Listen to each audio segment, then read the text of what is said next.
Coucou tout le monde, c'est Aurélie, bonjour et bienvenue à tous, j'espère que vous allez tous très bien. On se retrouve comme d'habitude pour un nouveau tuto carte et nous allons faire aujourd'hui une carte interactive avec des personnages montés sur ressort. Je vous montre ça tout de suite, alors asseyez-vous, détendez-vous, abonnez-vous et c'est parti. Je vais commencer par la préparation de mon fond de carte et je prends du papier Bristol surface lisse car je vais faire des dégradés avec les encres Distress. Alors vous voyez, je sépare mon fond de carte en deux zones car je vais faire deux dégradés différents. Voilà les couleurs pour le premier dégradé. Je vais faire donc un dégradé qui va partir du rouge vers le rose clair. Et pour ça, avec les encres Distress Oxide, ça se fait tout facilement, c'est très facile. Si vous avez une couleur foncée et une couleur plus claire, il suffit de bien travailler la transition. Les couleurs se mélangent entre elles sans difficulté et vous obtenez un dégradé très facilement. Alors vous avez vu, j'ai protégé la zone du bas avec des post-it pour le moment, car je vais faire donc une scène avec deux dégradés différents. La zone du haut avec le dégradé rouge sera le mur, et la zone du bas, je vais faire un dégradé dans les tons beige et ça sera le sol. Donc je retourne mon projet, je vais maintenant m'attaquer au deuxième dégradé. Donc je mets à nouveau des post-it pour protéger la seconde zone que je ne veux pas tacher. Et donc voilà les couleurs que je vais utiliser pour ce second dégradé. Alors cette fois-ci, ce ne sont pas des Distress Oxide, ce sont des Distress classiques, les mini ink pads. Et j'applique donc des mouvements circulaires pour déposer ma couleur. Et je fais un dégradé qui part du plus foncé, donc le plus foncé c'est là où il y a la transition entre les deux zones, et vers le plus clair, jusqu'au blanc à l'extérieur de mon panneau. Donc je mets un peu de beige, un peu d'orange, et voilà ce que j'obtiens. Grâce au post-it, j'ai une délimitation bien nette entre les deux zones. Alors comme je vous l'ai dit, j'ai envie que mon dégradé rouge représente le mur, et donc j'ai envie d'y faire un petit peu des motifs pour faire comme un aspect papier peint.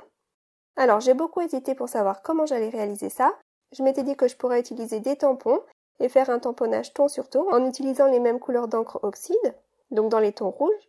J'aurais aussi pu faire un tamponnage en utilisant de la poudre à embosser transparente et ça aurait aussi fait du ton sur ton. Et puis je m'étais dit que tout ça c'était encore un petit peu trop chargé à mon goût, je voulais quelque chose de vraiment très discret. Donc j'ai opté pour un crayon de couleur. J'ai fait mes essais et j'étais vraiment très satisfaite du résultat. Donc j'ai pris un crayon de couleur rose foncé qui va très bien avec ce fond. J'ai délimité mon dégradé en 3 zones et j'ai fait des lignes parallèles, des lignes qui se croisent pour faire un motif et faire donc une impression de papier peint sur ce fond. Alors ce fond de carte m'a été inspiré par une carte que j'ai vue sur Pinterest et j'avais vraiment flashé sur ce fond. Je n'avais pas le même matériel chez moi que la personne qui avait réalisé cette carte sur Pinterest bien sûr, mais je me suis dit, allez Aurélie, un petit défi, il faut que tu arrives à reproduire quelque chose qui te plaît avec ce que tu as chez toi. Et donc c'est là que l'idée des crayons de couleur m'est venue. Et regardez le résultat. Je ne sais pas ce que vous en pensez, mais pour ma part, je suis vraiment très satisfaite, j'aime beaucoup le rendu.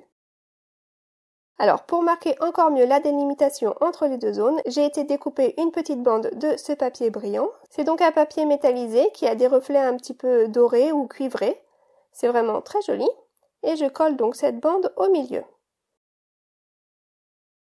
Et donc voilà, le décor pour ma scène est fait. Donc c'était tout simple, mais j'aime bien ce que ça donne. Ensuite, je passe à la réalisation de mes personnages. Donc comme je vais les colorier avec des feutres à alcool, je prends du papier spécial pour ça. La qualité du papier est vraiment très importante quand vous travaillez les feutres à alcool, ça fait vraiment toute la différence. Et puis j'ai utilisé cette planche de tampon qui est vraiment super chouette et que vous reverrez dans d'autres vidéos pour mes petits personnages et pour la petite bougie. Pour faire mon tamponnage sur ce papier bien épais, j'ai envie que le résultat soit net, donc je vais utiliser mon Stamp Easy. C'est donc un outil qui permet de tamponner plusieurs fois exactement au même endroit. Donc si vous faites un premier tamponnage et que le résultat n'est pas assez satisfaisant, vous pouvez recommencer une deuxième fois et retamponner exactement au même endroit. Je prends mon encre Memento noire, puisque c'est une encre qui est compatible avec les feutres à alcool. Si vous prenez une encre qui n'est pas compatible avec les feutres à alcool, quand vous allez colorier, ça va baver. Donc faites bien attention à l'encre que vous utilisez. Et vous voyez, j'ai donc tamponné ma petite souris 2 fois de suite, 2 fois au même endroit pour avoir un beau résultat bien net. Alors je nettoie mon tampon avec une petite lingette et puis je vais faire la même chose avec ma deuxième souris. Et donc je fais un premier tamponnage et je vous montre ce que ça donne. Vous voyez, ce n'est pas aussi net que celui qui a été tamponné 2 fois. Donc c'est pour ça que je vais aller le tamponner une seconde fois, de la même façon. Et voilà, là c'est bon. Pour la mise en couleur, je vais donc utiliser mes feutres à alcool. J'ai des feutres de la marque Graphite. J'ai juste cette pochette de 36 feutres, mais je l'aime beaucoup. Il y a déjà suffisamment de couleurs pour pouvoir pas mal s'amuser. En tout cas, c'est une mallette découverte que je peux recommander si vous n'avez jamais utilisé les feutres à alcool. Pour moi, elle fonctionne vraiment très bien. Alors, pour ma colorisation, je ne vais pas m'éterniser, je vous montre simplement comment je fais. Alors, parfois je pars du plus foncé, parfois je pars du plus clair, mais là, j'ai appliqué d'abord ma couleur la plus claire. J'ai mis une petite couche de foncé là où il y aura les ombres, et puis je reviens avec ma couleur la plus claire pour travailler le dégradé. Donc ça fait clair, foncé, clair. Vous voyez, là j'ai mis ma couleur la plus claire sur le visage, je mets du foncé là où il y a les ombres, et puis je remets ma couleur claire pour aller travailler donc les transitions, le fondu entre les différentes teintes. Donc voilà, je ne vais pas m'éterniser sur la mise en couleur, j'aimerais juste vous montrer une petite astuce qui peut s'avérer utile quand on n'a pas énormément de feutre, pour faire des dégradés avec une seule couleur. Donc regardez là le ventre, j'avais essayé de le dégrader en utilisant le blender directement sur le papier et je n'aimais pas le résultat. Donc ce que j'ai fait, c'est que j'ai pris ma couleur, j'ai pris mon blender et je les ai mis bout à bout, pointe contre pointe, en ayant le blender au-dessus de ma couleur. Et vous voyez que sur la pointe de mon feutre, on aperçoit même le blanc. Le blender a repoussé la couleur de la pointe du feutre, on ne voit plus la couleur sur la pointe du feutre, on ne voit plus que du blanc. Et donc, lorsque je l'applique, la couleur va progressivement revenir dans la pointe du feutre et ça me permet donc d'appliquer ma couleur et ça va me faire un dégradé tout seul. C'est-à-dire que la couleur va revenir progressivement dans le feutre et ça va donc me dessiner un dégradé. Alors là, c'était pas forcément évident à voir parce que j'avais déjà de la couleur par-dessous, donc je vais vous remontrer ça un petit coup. Donc je prends ma couleur, la couleur que je veux dégrader, je prends le blender que je place au-dessus. Et ça va aller donc déposer l'alcool du blender sur la pointe de mon feutre et ça va repousser ma couleur, regardez. On voit un petit bout blanc et on peut donc aller maintenant coloriser notre zone et la couleur va aller se déposer petit à petit, revenir petit à petit dans le feutre et se déposer sur notre projet. Et voilà. Donc ça, c'était une petite astuce pour si, comme moi, vous avez quelques feutres à alcool, mais vous n'avez pas forcément toutes les couleurs nécessaires pour faire tous les dégradés, et bien ça, c'est une astuce qui marche du tonnerre. Alors, je finis la mise en couleur du chapeau également. J'ai choisi d'utiliser des bleus et aussi des tons rouges pour rappeler le fond de carte. Et voilà mon résultat. Donc hors écran, j'ai fini la mise en couleur de tous mes éléments. J'ai donc 2 souris et une petite bougie. Et je vais aller découper chaque élément au ras du trait noir en utilisant donc une paire de ciseaux tout simplement. Alors vous allez voir que pour la queue, c'est vraiment un petit peu compliqué à découper, donc hop, je lui coupe un petit bout de la queue, personne n'en saura rien, c'est pas grave. C'était trop compliqué.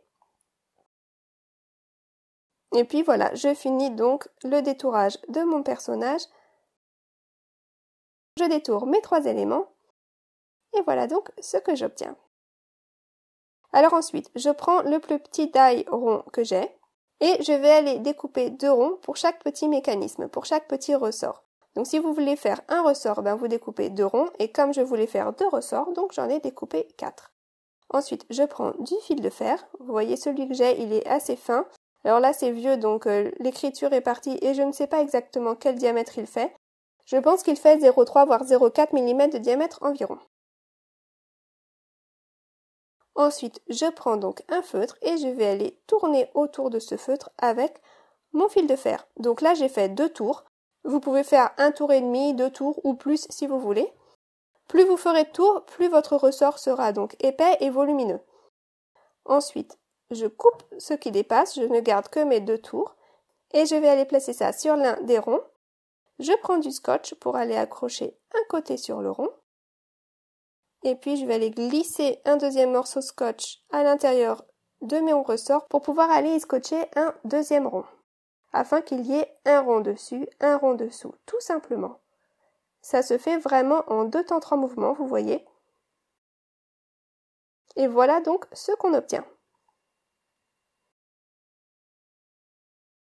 Donc voilà pour mon premier ressort. Je découpe juste le scotch qui dépasse. Et puis voilà. Je vous le refais un petit coup, puisque pour cette carte j'avais besoin de 2 ressorts, comme ça je m'assure que ce soit vraiment bien clair dans votre tête. Je prends donc mon stylo, je fais 2 tours autour de mon stylo, je coupe ce qui dépasse, je prends un bout de scotch, je vais aller le glisser dans mon ressort afin de pouvoir accrocher une extrémité sur l'un des ronds et l'autre extrémité sur le rond restant, tout simplement. Et puis je découpe ce qui dépasse. Donc voilà, ça c'est mon mécanisme. Et ça va me permettre de pouvoir mettre mes personnages en mouvement et les faire gigoter sur la carte. Donc je prends tous mes éléments, je les place sur mon fond de carte. Je vais placer donc ma bougie au milieu. Alors la bougie, je la colle directement sur le fond de carte. Je n'ai pas envie qu'elle soit en mouvement. Hop. Et puis donc maintenant, je vais aller pouvoir accrocher mes petits ressorts au dos de mes personnages. Donc vous voyez au dos de la tête, puisque c'est l'endroit le plus large de ce personnage. Mais c'est quand même pas assez large pour vraiment bien cacher mon petit ressort. Donc je vais aller redécouper le ressort un petit peu afin de le rendre plus petit. Une fois que c'est fait, je vais aller simplement coller ça au dos de mon personnage et puis mettre de la colle au dos du ressort pour pouvoir aller poser le personnage et le ressort sur mon fond de carte. Donc je regarde là où ça va aller, hop, je colle. Et voilà, regardez. On peut maintenant l'agiter. Si je joue avec, si je le fais bouger, eh ben, il gigote. Alors je vais faire pareil pour le deuxième ressort, je vais le redécouper. Si c'est mal découpé, ne vous en faites pas, ça ne se verra pas, de toute façon, c'est caché derrière la tête de votre petit bonhomme. Enfin, moi j'ai mis ça derrière la tête, hein. Si vous voulez mettre derrière le ventre, ça marche aussi. J'ai juste cherché l'endroit le plus large pour pouvoir le cacher. Ensuite, je vais aller coller ma carte sur ma base de carte. Donc moi j'ai choisi une base de carte aujourd'hui qui s'ouvre vers le haut. Et ma petite méthode à chaque fois pour être sûre de bien mettre ma base de carte en place, j'utilise du double face, je n'enlève pas complètement les protections, j'ajuste bien tout, et puis une fois que c'est bien en place, à ce moment-là, j'enlève les protections du double face, et voilà ce que ça donne. Alors je vais aller tamponner une petite salutation qui dit surprise, voilà, et vous voyez donc que mes personnages dansent si on les secoue. C'est sympa, non? Et puis ça coûte vraiment 3 fois rien à faire et vous pouvez adapter cette carte avec les tampons que vous avez chez vous, bien évidemment. Là, je vous montre juste un exemple, mais vous pouvez faire la même chose avec ce que vous avez à la maison. Il vous suffit juste d'un petit peu de fil de fer, c'est tout. Ensuite, j'avais envie de rajouter un petit peu de brillant sur cette carte, donc je prends quelques petites paillettes que je colle. Et voilà! Alors, je vous montre le résultat final. Vous voyez, tout tient dans une enveloppe, ça reste vraiment très fin, on ne voit pas le volume des ressorts, ça ne choque pas du tout. Et puis quand vous ouvrez l'enveloppe, vous apercevez les petits personnages en volume.